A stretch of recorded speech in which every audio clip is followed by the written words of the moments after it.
کیونکہ یہ بہت ہارڈ ہوتا ہے، اور ذرا بھی موٹا رہے گا تو معدے میں آپ کو، انتڑیوں میں آپ کو تکلیف کرے گا، اس وجہ سے کہا ہے کہ بہت ہی باریک کرنا ہے۔ اب اس کی مقدار خوراک نہار منہ 1 چھوٹی چمچ منہ میں ڈال کر پانی پلا دو۔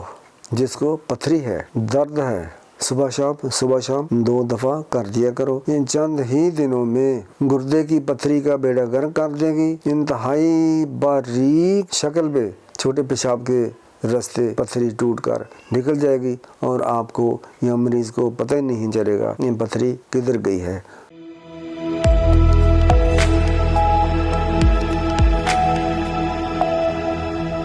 السلام علیکم۔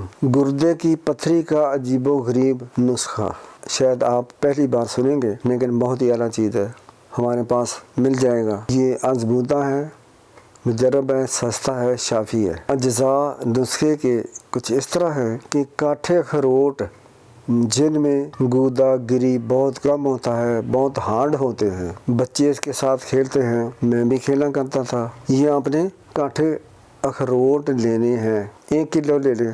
دیسی مرغی کے پوٹے، یہ ہر کوئی جانتا ہے پوٹا کیا ہوتا ہے، ٹھیک ہے۔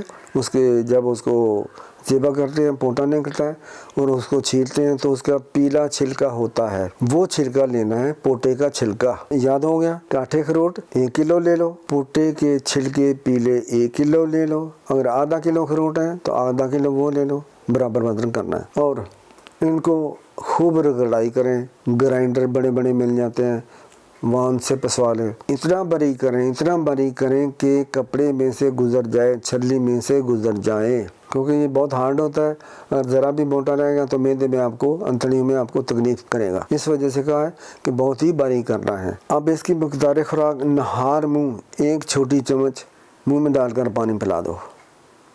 جس کو پتھری ہے، درد ہے، صبح شام 2 دفعہ کر دیا کرو۔ ان چند ہی دنوں میں گردے کی پتھری کا بیڑا گرک کر دے گی۔ انتہائی باریک شکل میں چھوٹے پیشاب کے رستے پتھری ٹوٹ کر نکل جائے گی، اور آپ کو یا مریض کو پتہ ہی نہیں چلے گا یہ پتھری کدھر گئی ہے۔ السلام علیکم ورحمۃ اللہ وبرکاتہ۔